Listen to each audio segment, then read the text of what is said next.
Al-Bashir, your source of Islamic literature, presents Dreams and Dream Interpretations by Imam Anwar al-Awlaki. This series of lectures covers the many different aspects from the world of the unseen. As one of the early scholars in Islam, Ibn Qutayba once said, "There is nothing that people deal with from different sciences that is more obscure, delicate, exalted, noble, difficult, and problematic than dreams, because they are a type of revelation and a kind of prophethood." We hope you enjoy this series of lectures. أعوذ بالله من الشيطان الرجيم. بسم الله الرحمن الرحيم. الحمد لله والصلاة والسلام على سيدنا محمد وعلى آله وصحبه وسلم تسليما كثيرا. إن الحمد لله نحمده ونستعينه ونستغفره ونستهديه ونعوذ بالله من شرور أنفسنا ومن سيئات أعمالنا. من يهده الله فلا مضل له ومن يضلل فلا هادي له، وأشهد أن لا إله إلا الله وحده لا شريك له، وأشهد أن محمدا عبده ورسوله. Allah subhanahu wa ta'ala says, "Behold, verily on the friends of Allah, the awliya of Allah, on the friends of Allah, there is no fear, nor shall they grieve. Those who believe and constantly guard against evil, for them are glad tidings in the life of the present and the hereafter. No change can there be in the words of Allah. This is indeed the supreme felicity." So Allah subhanahu wa ta'ala in these ayah says that His awliya, the friends of Allah Azza wa Jal, there shall be no fear on them or grief. And then Allah subhanahu wa ta'ala says, لَهُمُ الْبُشْرَى فِي الْحَيَاةِ الدُّنْيَا. For them are glad tidings in the life of the present and in the hereafter. So what are the glad tidings for the believers in this life? Al-Imam Ahmad ibn Hanbal radiallahu anhu in his Musnad narrates hadith by Abu Darda radiallahu anhu that Rasulullah sallallahu alaihi wasallam said in the tafsir of this ayah, لهم البشرى في الحياة الدنيا وفي الآخرة قال الرؤيا الصالحة يراها المسلم أو ترى له. Rasulullah sallallahu alaihi wasallam said in the explanation of this ayah that the glad tidings that the believer receives in this life is a good dream that he sees or somebody sees for him. So for example, if someone saw a dream for you and it's good news for you, this is a bushra, this is a glad tiding from Allah Azza wa Jal. Or it could be a dream that you yourself see. So we're going to talk about this interesting and amazing world of the unseen, because it's part of ghaib. Dreams are part of the unseen metaphysical world, something that is beyond the material world. And it's a very interesting and intriguing world. Now, regarding the issue of dreams, there are two extremes. There's one extreme where some deviants from this ummah exaggerated in the issue of the importance of dreams, and they made false claims based on false dreams. And we will talk about the issue of dreams and sharia, that the dreams have nothing to do with sharia. We cannot derive laws, for example, of halal and haram from dreams. And then there's the other extreme where some people view that this issue is totally nonsense. It doesn't mean anything. But there's middle ground, and we'll talk about, inshallah, in these lectures some rules and regulations and notes regarding the topic of dreams in Islam. And we'll talk a little bit about the issue of dream interpretation too towards the end. عن أنس بن مالك رضي الله عنه أن رسول الله صلى الله عليه وسلم قال الرؤيا الحسنة من الرجل الصالح جزء من 46 جزءا من النبوة. Anas ibn Malik says that Rasulullah sallallahu alaihi wasallam said that the good dream seen by a righteous man is one part of 46 parts of prophethood. So the issue carries some importance in Islam, and we'll see that Allah subhanahu wa ta'ala talked about dreams in Quran. For example, in Surah Yusuf, you have the dream of Sayyidina Yusuf when he was young, and then you have the dream of the two prisoners who were with Sayyidina Yusuf in jail, and then you have the dream of the king. There's also a dream mentioned that Rasulullah sallallahu alaihi wasallam saw And then we'll also talk about dreams that were mentioned in hadith, dreams that were seen by Rasulullah ﷺ and dreams that were seen by the Sahaba, and some dreams that were seen by as-Salihin. In this hadith, Rasulullah ﷺ says that it's part of 46 parts of prophethood. There are some scholars who tried to give an explanation to this particular ratio. Why is it 1 part of 46? This is an explanation that they gave. We have no way of discerning whether it is right or not, because there's no evidence from hadith to state that this is the fact for sure. But I will mention it as an explanation that was given by some scholars. Obviously the issue is disputed, some scholars don't agree with it. But they said that the prophethood of Rasulullah ﷺ, the period in which he was given nubuwah, extends from the age of 40 to the age of 63, so it's 23 years. Because we know that Rasulullah ﷺ received nubuwah, prophethood, when he was 40 years old. And he passed away when he was 63, so the period is 23 years. And we also know from Sirah that Rasulullah ﷺ, for 6 months before becoming a prophet, for 6 months, he was seeing dreams on a very frequent basis, and the dreams were direct and they would occur exactly as he would see them. كَفَلَقَ الصُّبْحِ, as was mentioned in the hadith. So the dreams were very frequent and very direct. So what's the ratio of 6 months to 23? The ratio is 1 to 46. Anyway, this is the part of nubuwah that remains until the end of time. Dreams that the believers see. So we'll talk about some rules and notes regarding dreams and dream interpretation. First, I'll quote to you a saying by one of the early scholars of as-Salaf. His name is Ibn Qutaybah ad-Dinawari. Ibn Qutaybah ad-Dinawari is one of the scholars of Ahl Sunnah, very early scholar, and he has a book on dream interpretation, and it's one of the earliest books written on the subject. By the way, there's a book that is attributed to Ibn Sirin. It's called Dream Interpretation by Ibn Sirin. That book is not actually written by Ibn Sirin himself. The book contains a lot of narrations to Ibn Sirin, but it wasn't authored and penned by Ibn Sirin himself. In fact, it was written centuries after Ibn Sirin passed away, and it was written by a Shafi'i scholar. He was called Al-Wa'adh. So Ibn Qutaybah has a book on dream interpretation. He says in this book, وَلَيْسَ فِيمَا يَتَعَاطَاهُ النَّاسِ مِنْ فُنُونِ الْعِلْمِ وَيَتَمَارَسُونَ فِي صُنُوفِ الْحُكْمِ شَيْءٌ هُوَ أَغْمَض وألطف وأجل وأشرف وأصعب مرارا وأشد إشكالا من الرؤيا لأنها من جنس الوحي وضرب من النبوة. He says there's nothing that people deal with from the different sciences. He means the sciences of Sharia.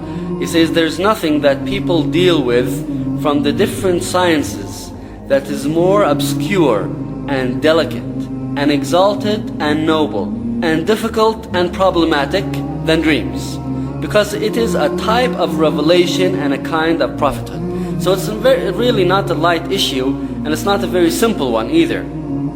He doesn't see that there's anything that is more obscure and delicate and exalted and noble in the same time and difficult and problematic. Why? He says because it is part of prophethood. So therefore, dream interpretation is not an easy thing at all. Anyway, number 1, there are 3 types of dreams. At-Tirmidhi narrates, Muhammad bin Sirin, he narrates from Abu Hurairah. He says that Rasulullah ﷺ, obviously Ibn Sirin is a tabi'i, he's one of the tabi'in, so he studied under the Sahaba radiallahu anhu. قال رسول الله صلى الله عليه وسلم الرؤيا 3: فرؤيا حق، ورؤيا يحدث بها الرجل نفسه، ورؤيا تحزين من الشيطان، فمن رأى ما يكره فليقم فليصل. Rasulullah ﷺ says that there are 3 types of dreams. The first is a true dream, رؤيا حق. The second, رؤيا يحدث بها الرجل نفسه, a dream in which a person is speaking to himself. What does this mean? You might be obsessed with something, or you might have thought about something for a long time during the daytime. You end up dreaming about it at night. This really doesn't mean anything. It is a repetition of your thoughts during daytime. The third type is وَرُؤْيَا تَحْزِينٌ مِّنَ الشَّيْطَانِ. And the third type is a dream from shaitan that is tahzeen. He wants to make you sad. He inspires to you a dream that would make you feel bad, that would make you sad. Why would shaitan do this? Because he hates the believer. That's why we have in the hadith in Sahih Muslim that whenever a child is born, shaitan stabs the child, and that's why the child comes out to this world crying. It's because of that stab of shaitan. I mean, look at how envious this being is. I mean, he wouldn't even leave the newborn child alone. That's how bad he really hates the son of Adam. So these are the three types of dreams. And Rasulullah ﷺ says, when you see a dream from shaitan, what should you do? Stand up and pray. فَلْيَقُمْ فَلْيُصَلِّ. And in another hadith, Rasulullah ﷺ said, you turn towards the left side and you blow 3 times and you seek refuge in Allah Azza wa Jal from the evil of such a dream, and it will not harm you. Rasulullah ﷺ says, وَالْحُلُمُ مِنَ الشَّيْطَانِ فَإِذَا رَأَى أَحَدُكُمْ شَيْئًا يَكْرَهُ فَلْيَنْفُثْ حين يستيقظ 3 مرات ويتعوذ من شرها فإنها لا تضره. Rasulullah ﷺ said that you blow towards the left and you say أعوذ بالله من الشيطان الرجيم and you seek refuge in Allah from this dream. It won't harm you then. It won't harm you.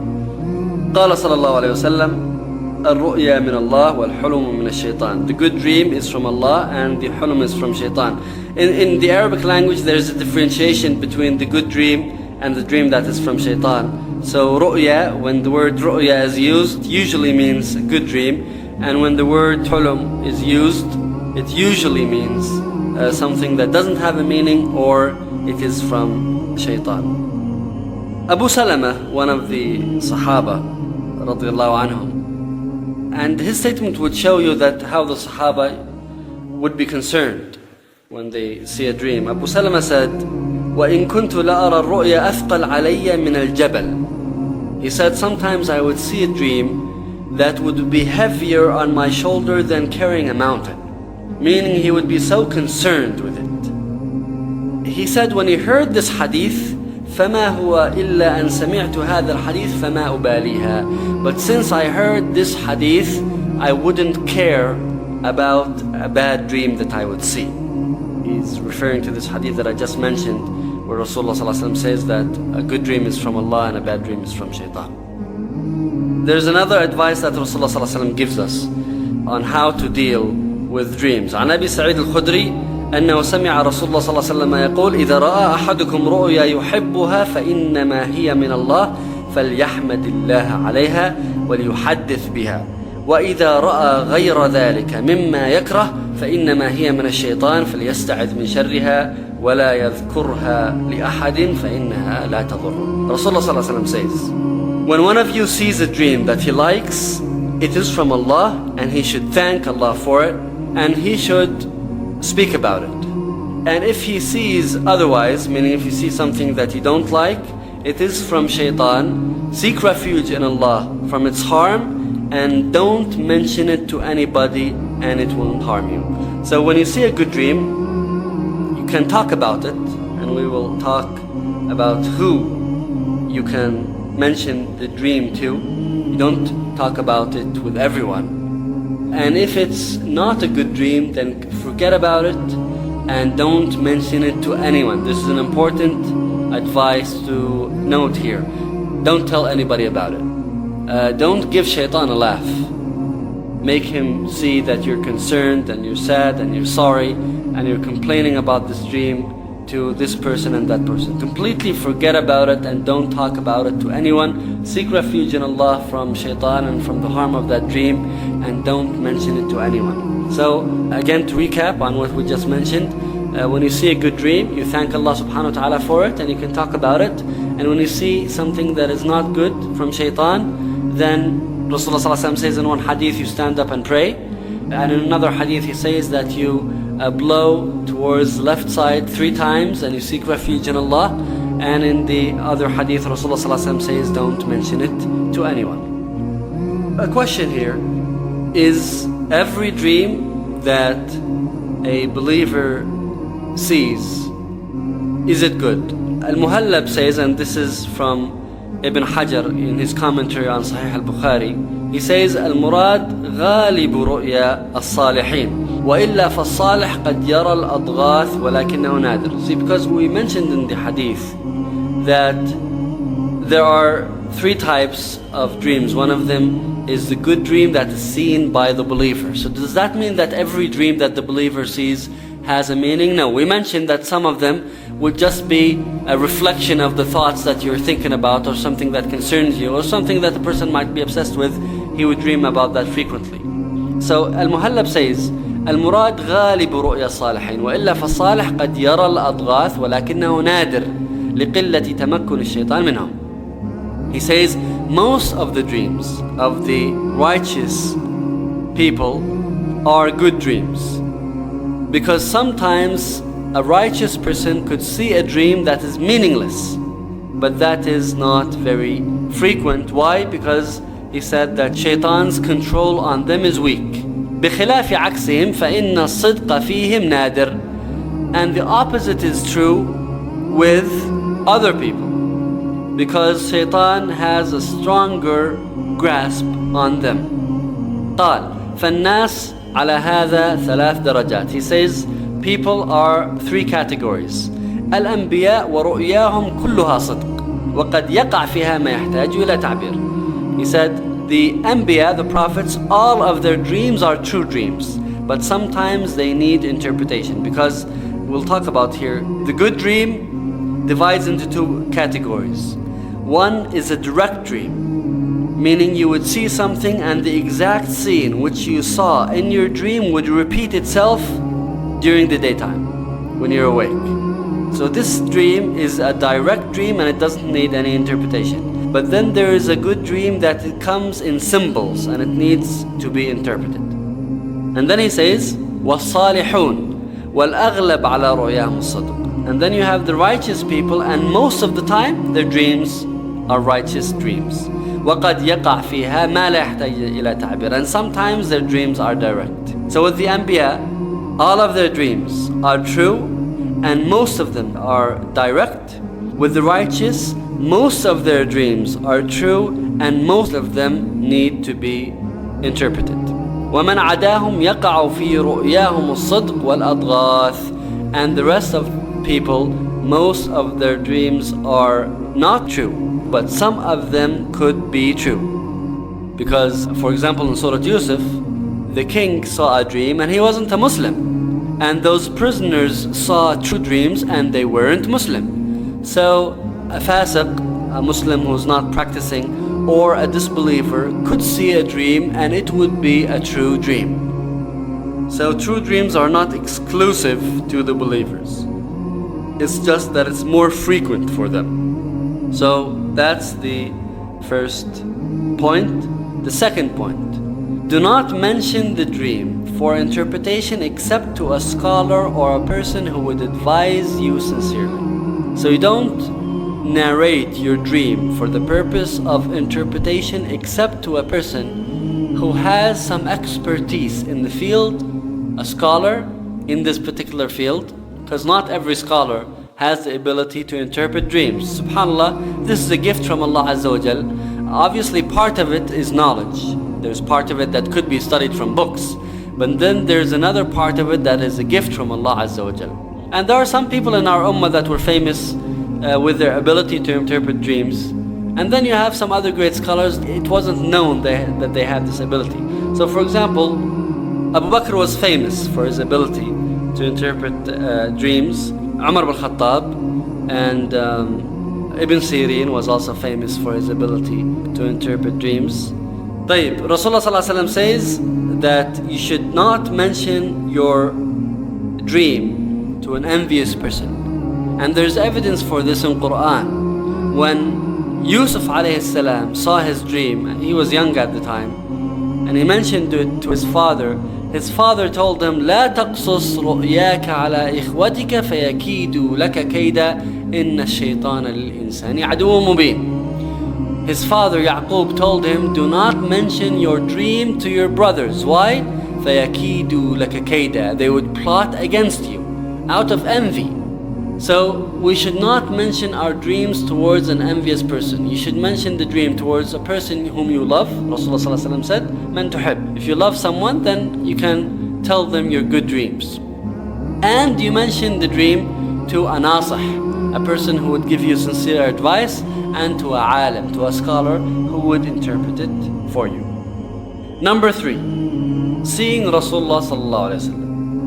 Anas ibn Malik radiallahu anhu says, and this hadith is in Bukhari, قال النبي صلى الله عليه وسلم من رآني في المنام فقد رآني فإن الشيطان لا يتخيل بي. Rasulullah sallallahu alaihi wasallam says, whoever sees me in his dream has seen me, because shaitan does not come in my form. There is an issue here. What if a person sees Rasulullah sallallahu alaihi wasallam in his dream? So he sees a person, and his feeling in his dream tell him that this is Rasulullah, but the description of this person is different than the description we have of Rasulullah sallallahu alaihi wasallam. So for example, you see somebody who has a gray beard. We know from the description of Rasulullah sallallahu alaihi wasallam that most of the beard of Rasulullah sallallahu alaihi wasallam was black, except some of it grew gray. Is that Rasulullah? You see a person who is thin in your dream, and you think that it's Rasulullah sallallahu alaihi wasallam. We know from the description of Rasulullah in the books that he was medium built. So is that person in your dream Rasulullah? Az-Zuhri says that Ibn Sirin said, إِذَا رَآهُ فِي صُورَتِهِ. If you see Rasulullah sallallahu alaihi wasallam according to his description. So according to the view of Ibn Sirin, you have only seen Rasulullah sallallahu alaihi wasallam if you see him according to the description of Rasulullah that we have in books. An-Nawawi, however, has a contrary view. As long as you felt in your dream that the person you saw was Rasulullah, then it's Rasulullah even if he comes in a different form. So there's a difference of opinion here. According to Ibn Sirin and also Ibn Taymiyyah, you must see him according to his known descriptions. But according to An-Nawawi and some other scholars, as long as you see him and your feeling is that this is Rasulullah sallallahu alaihi wasallam, then it is Rasulullah. So, as you see, there's a difference of opinion on this point. By the way, with the issue of seeing Rasulullah sallallahu alaihi wasallam, not every believer will see Rasulullah sallallahu alaihi wasallam, and it's not a requirement and condition of being a mu'min that you see Rasulullah sallallahu alaihi wasallam. It's a ni'mah from Allah Azza wa Jalla that some people see Rasulullah, and there are many believers who don't. In fact, the majority don't. So it should not be taken as a proof of iman if a person sees Rasulullah sallallahu alaihi wasallam or doesn't see him, and it's not something that is given to every person. Some people see Rasulullah very frequently. For example, Anas ibn Malik, it is mentioned that he used to see Rasulullah sallallahu alaihi wasallam in his dreams on a nightly basis, while some never see him in their lifetime. Number 4, a repetition of a dream is a sign of its truth. Whether the same person frequently sees that dream or more than one person have the same dream. Ibn Umar radiallahu anhu said, أن رجالا من أصحاب النبي صلى الله عليه وسلم أروا ليلة القدر في المنام في السبع الأواخر، فقال الرسول صلى الله عليه وسلم أرى رؤياكم قد تواطأت في السبع الأواخر فمن كان متحريها فليتحرها في السبع الأواخر. Ibn Umar says that more than one companion came to Rasulullah صلى الله عليه وسلم and narrated to him that they have dreamed that the night of Qadr is in the last 7 nights of Ramadan. So Rasulullah ﷺ said, I see that your dreams tawata'at, meaning have strengthened each other, that the night of Qadr is towards the last 7 nights of Ramadan, so whoever is searching for it should search for it in those 7 nights. So Rasulullah ﷺ took it as an indication of the truth of the dream that more than one person saw it. And also in the dream about adhan, it is mentioned that Umar ibn Khattab saw that dream, and another companion from Al-Ansar also saw that dream. So Rasulullah ﷺ said, it is from Allah. So that's number 4. Number 5, when is the most expected time to see a righteous dream? Is it at night or is it during daytime? And if you see a dream at night, are all the times equal, whether you saw it towards the beginning of the night or towards the latter part of it? What if you see a dream after Fajr? What if you see a dream at noontime? What is it with dreams during the daytime? Do they have any meaning at all? Well, Ibn Sirin says that رؤيا الليل مثل رؤيا النهار. And this is in Sahih al-Bukhari. Ibn Sirin says that the dreams of daytime are equal to the dreams of night. Because some people say that you must see the dream at night. If you see it during the daytime, it's meaningless. No, that's not true. Any part of the day or night can be a time in which you see a true dream. However, some scholars stated that the best time during the night time is before Fajr, and the best time in the daytime is at noon, the time of Qaylula. When you take a nap, a midday nap, that's the best time during the day. Number 6, true dreams are 2 types. Direct dreams that do not need interpretation, and dreams that are symbols that need to be interpreted. We talked about this before. However, I'll mention to you what Ibn Battal said, one of our scholars. He said, وَقَدْ وَجَدْنَا الرُّؤْيَا تَنْقَسِمُ قِسْمَيْنِ جَلِيَّةً ظَاهِرَةً كَمَنْ رَأَى فِي الْمَنَامِ أَنَّهُ يُعْطِي تَمْرًا فَأَعْطَى تَمْرًا مثله في اليقظة، فهذا القسم لا إغراب في تأويلها ولا رمز في تفسيرها. ومرموزة بعيدة المرام، فهذا القسم لا يقوم به حتى يعبره إلا حاذق لبعد ضرب المثل فيه. He says dreams are 2 types. He's talking about the true dream. A clear, evident dream, like somebody who would dream about himself giving dates to someone, and during the daytime he would give somebody dates. So what he saw at night repeated itself in the daytime. He said this type of dream doesn't need any interpretation because it just happens as you saw it. And then he says there's another type of dream, marmuza, which comes in symbols. And this type, you would not understand its meaning unless you interpret it with this person who has knowledge and experience with dream interpretation, because the symbols are very delicate and sometimes very sophisticated or complicated. So this type of dream needs to be interpreted because it comes in symbols. For example, when Rasulullah ﷺ saw that he was drinking milk, and then there was some milk that remained in the bottom of the vessel, and then he gave that vessel to Umar ibn Khattab to drink, and Rasulullah ﷺ said the interpretation of that dream is knowledge. So here milk symbolizes knowledge. This is a dream that didn't happen as it was seen. So Rasulullah ﷺ, the meaning of this dream is not that Rasulullah ﷺ would physically actually drink that milk, but it means that he has absorbed knowledge. And Rasulullah ﷺ said in the dream that it was so much that milk started to flow from beneath his nails, his fingers. So he had so much knowledge absorbed in him that it started flowing out of him. So this is a symbol. Milk here is a symbol of knowledge. Number 7, dreams can be about the past or the present or the future. You could dream about something that happened in the past, or you could dream about something that is happening now, or you could dream about something that is in the future. Number 8, true dreams increase towards the end of time. Muhammad ibn Sirin said that he heard Abu Hurairah radiyallahu anhu say, and this is in Bukhari, قال رسول الله صلى الله عليه وسلم إذا اقترب الزمان لم تكد تكذب رؤيا المؤمن ورؤيا المؤمن جزء من 46 جزءا من النبوة.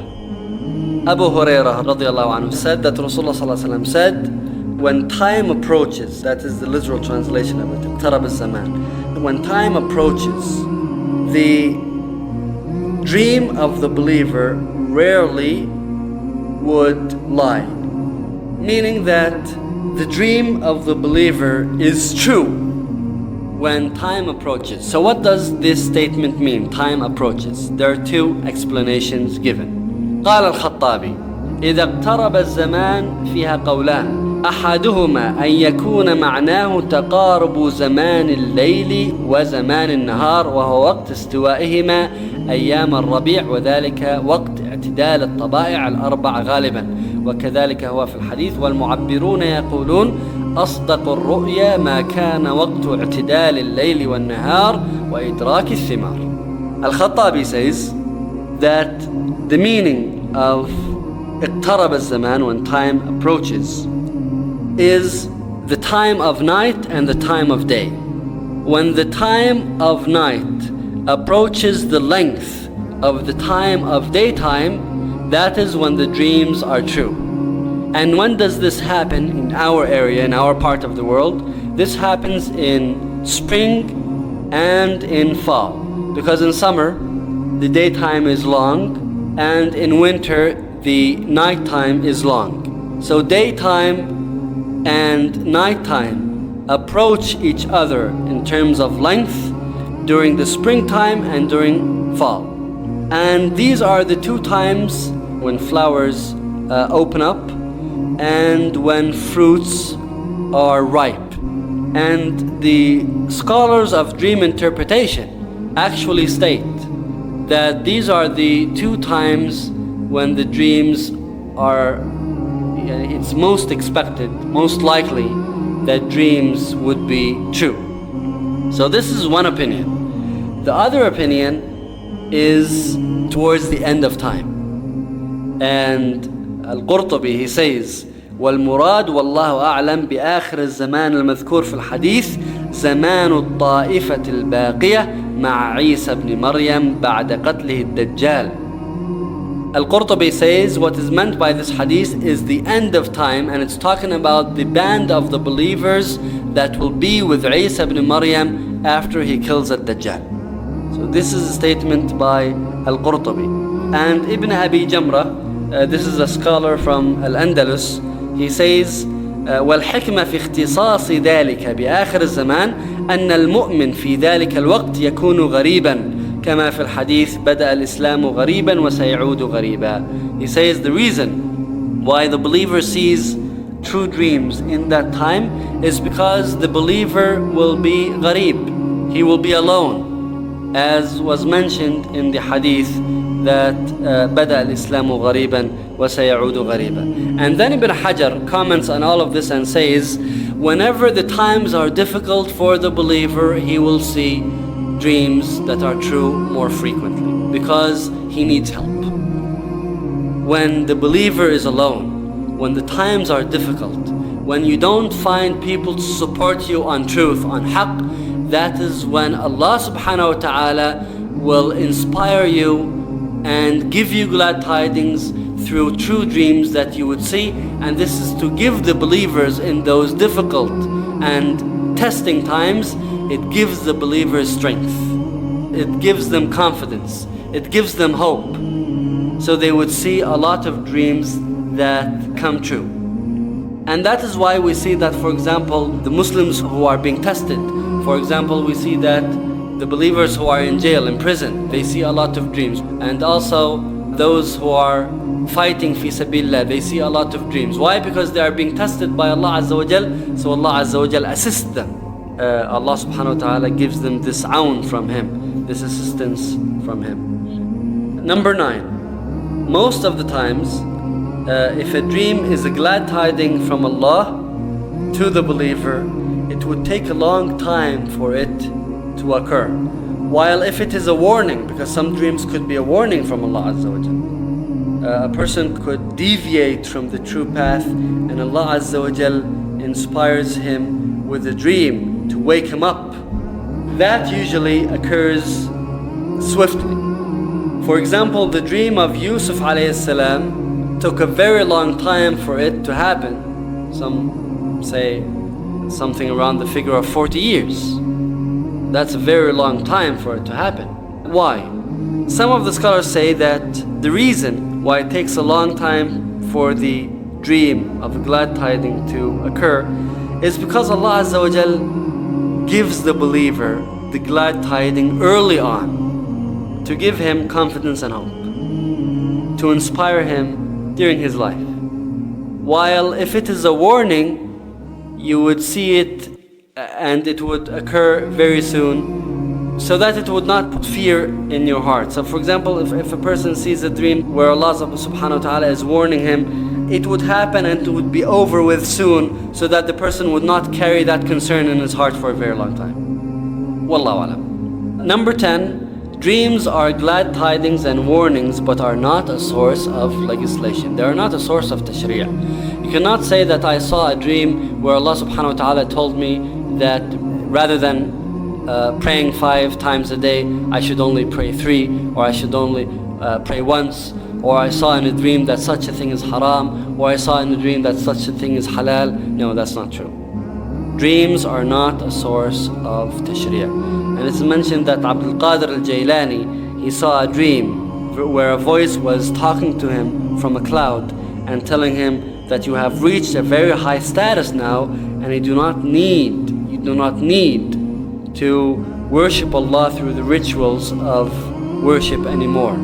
You have reached a very high level in spirituality that now you can deal directly with Allah Azza wa Jalla. You don't have to pray, and you don't have to fast, and you don't have to do zakah.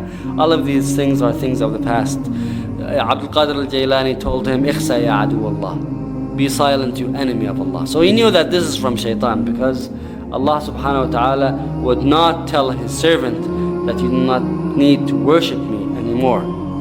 الشاطبي says إن فائدة الرؤيا في البشارة والنذارة لا في التشريع والأحكام والقضاء. He says that the benefit of the dream is in giving the believer a glad tidings or a warning, not in legislation and judgment or rulings. Number 11, if you saw a dream that is very long, it's like a movie, or you saw a dream where someone is chasing you and it never ends, most likely that dream doesn't mean anything. True dreams are short and concise. These long, winding dreams, never-ending dreams, are meaningless, and sometimes they could be from shaitan, like these chasing dreams where you wake up so exhausted and tired. Someone has been chasing you all night long, and you're going up mountains and coming down, and going up staircases and coming down, and it's never ending. That doesn't mean anything. Say A'udhu Billahi Minash Shaitanir Rajeem when you wake up. Number 12, the dream of a believer pleases him, but does not make him proud or overconfident. Ibn Muflih mentions in his book Al-Adab al-Shar'iyya, he said, كان إبراهيم الحميدي رجلا صالحا فدخل عليه الإمام أحمد بن حنبل فقال له إن أمي رأت لك كذا وكذا وذكر الجنة. فقال الإمام أحمد يا أخي إن سهل بن سلامة كان الناس يخبرونه بمثل هذا وخرج سهل إلى سفك الدماء ثم قال له الرؤيا تسر المؤمن ولا تغره. Ibn Muflih mentions in his book Al-Adab al-Shar'iyya that Ibrahim al-Humaydi was a righteous man, and Imam Ahmad ibn Hanbal visited him. So Ibrahim al-Humaydi, he told Imam Ahmad ibn Hanbal that my mother has seen a dream for you where she saw this and that for you, and then he mentioned Jannah. In other words, the mother of Ibrahim dreamed that Ahmad ibn Hanbal was in Jannah. So what was the response of Imam Ahmad? Out of his humbleness, radiallahu anhu, he said, my brother, Sahl ibn Salama, people used to see dreams for him similar to what you mentioned, and in the end, he ended up shedding blood. So the dream pleases the believer, but it doesn't make him boastful. It doesn't make him overconfident. And this is very important.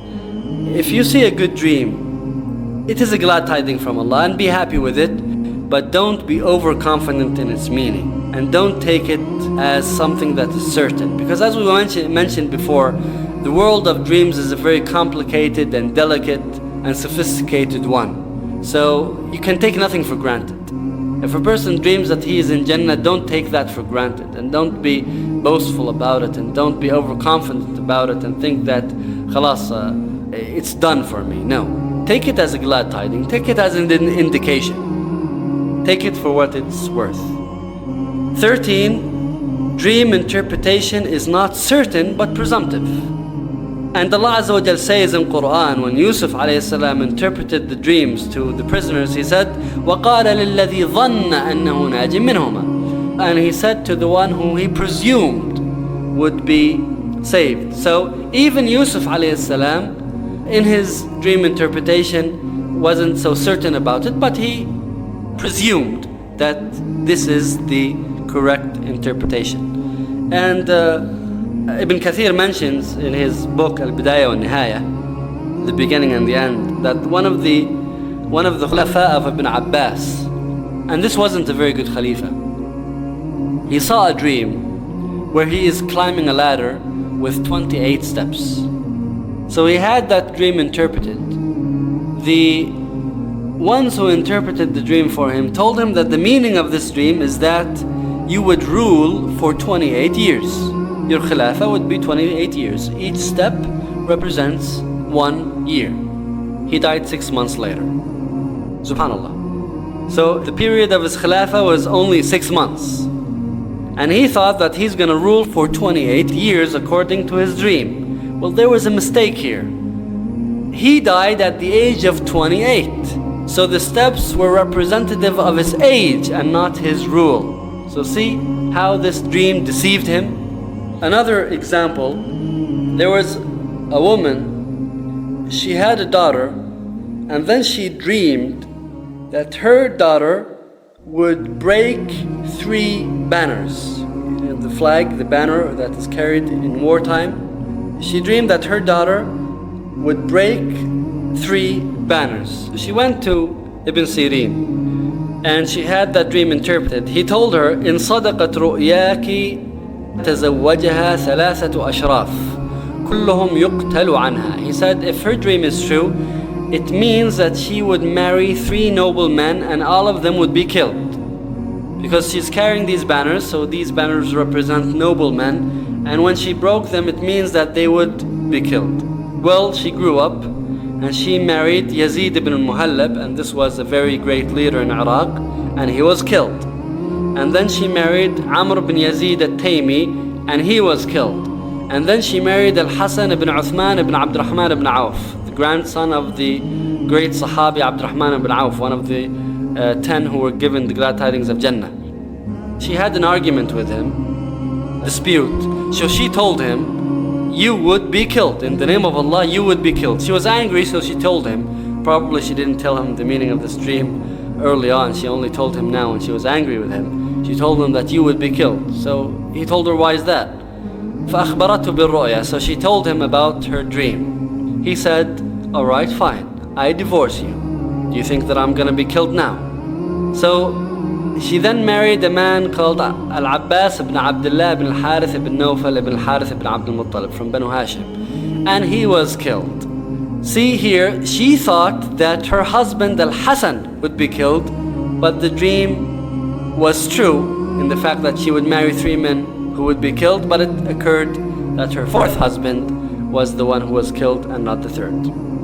Another example of how a dream could deceive in its meaning when it's not interpreted correctly. One man saw during the plague that caskets are coming out from his house, dead bodies are coming out from his house, and the number of these bodies was the same number of his family. So he interpreted the dream to mean that his entire family would be killed by the plague. And subhanallah, the dream started to manifest itself. His family were dying one after the other, and all of these dead bodies were coming out from his house exactly as he saw in his dream, until he was the last member of his family left. So he was pretty sure that he would be killed by the plague, because his dream until now was true.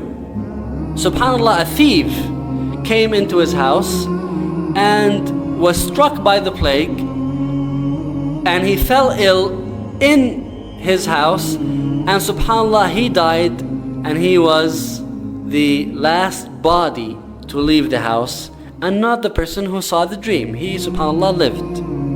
So you can see here how dreams, SubhanAllah, sometimes can carry an unexpected meaning. 14, the punishment for lying in a dream. It is haram and a great sin to claim that you have seen a dream when you have not seen it, or to lie in one's dream, to lie in the details of it. Ibn Abbas radiallahu anhu says, قال النبي صلى الله عليه وسلم من تحلم بحلم لم يره كلف أن يعقد بين شعيرتين يوم القيامة ولن يفعل.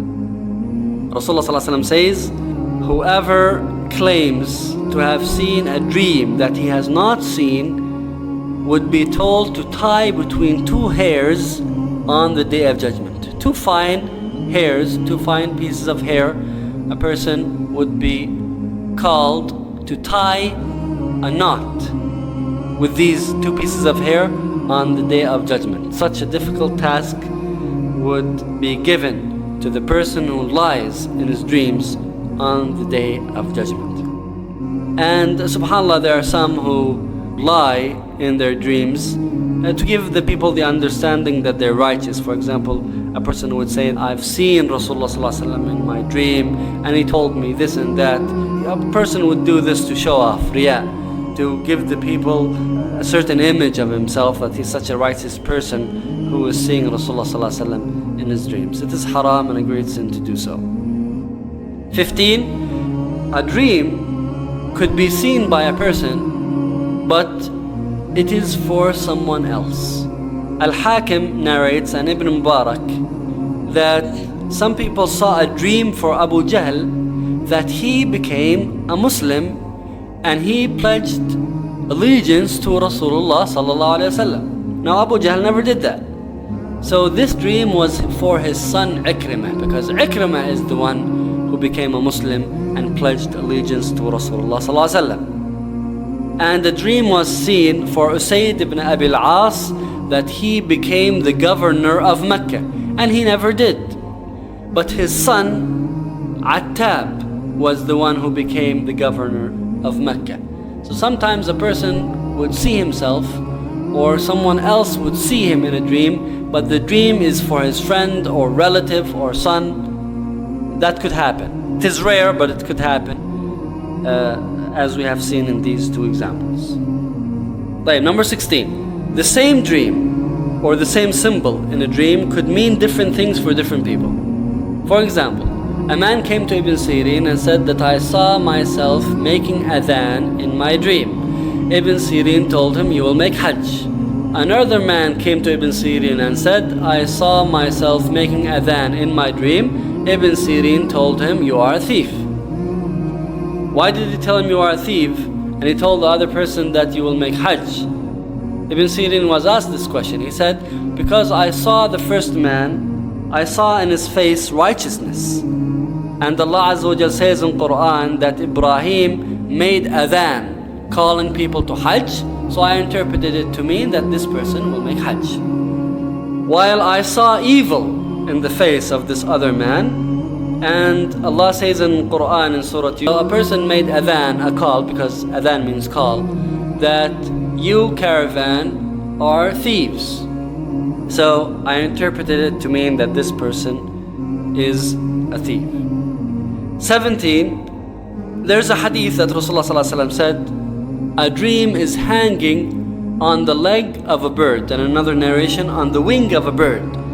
As soon as it is interpreted, it happens as it was interpreted. So some scholars say, if you take your dream to a scholar for interpretation, the dream would occur as it was interpreted, and that's why they say you should only mention it to a person who has knowledge about dream interpretation, and as Rasulullah ﷺ said, أو ناصحا, or a person who would give you sincere advice. And you should not tell your dream to a person who is envious or hates you or would not give you sincere advice, because he could interpret that dream wrong and it would occur as it was interpreted. However, there is a difference of opinion regarding this issue, and Ibn Hajar says, وفي الحديث من الفوائد أن الرؤيا ليست لأول عابر كما تقدم تقريره. Ibn Hajar says that the dream is not according to the first interpretation that is given to it.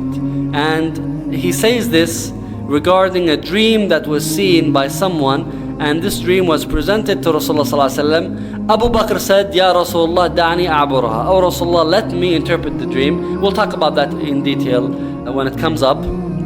But anyway, Ibn Hajar says that there's a difference of opinion regarding this issue. So some scholars say that it occurs according to its interpretation, and some scholars say that it doesn't. Anyway, as we mentioned, this is a very complicated and delicate world.